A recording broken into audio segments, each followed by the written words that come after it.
Bakit dapat maging big winners ngayong season ng PBB ang Chares? Kapag pinag-uusapan ang pagiging totoo, nakaka-inspire at deserving, hindi pwedeng hindi mabanggit ang tambalang Chares. Magsimula tayo kay Esnir. Mula sa unang araw pa lang, nagniningning na agad ang personalidad ni Esnir sa loob ng bahay ni Kuya. Hindi siya plastic, hindi rin pabibo. Siya yung tipo ng tao na natural lang ang karisma at sense of humor. Araw-araw siyang nagbibigay ng good vibes. Kahit gaano kabigat ang task ni Kuya, nababalanse niya ito ng tawa, aliw at saya. Dahil kay Esnir, naging mas magaan ang atmosphere sa loob ng bahay at sa mga nanonood din. Pero hindi lang siya para sa tawa. Esnir is a complete package. Siya ay mabait, masunurin, matulungin, mahusay sa tasks at higit sa lahat isang tunay na kaibigan. Punta naman tayo kay Charlie. Pinakabata man siya sa buong batch pero pinatunayan niyang ang edad ay hindi sukatan ng galing,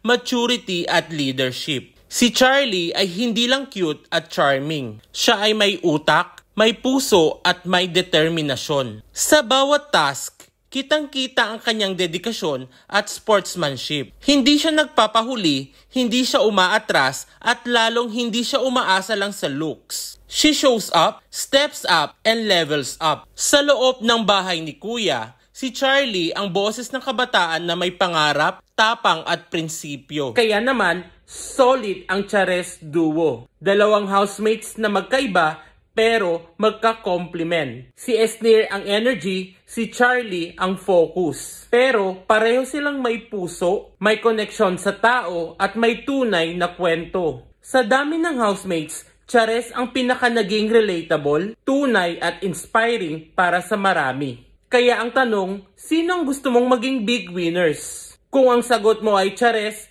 hindi ka nag-iisa. Taas kamay sa comment section.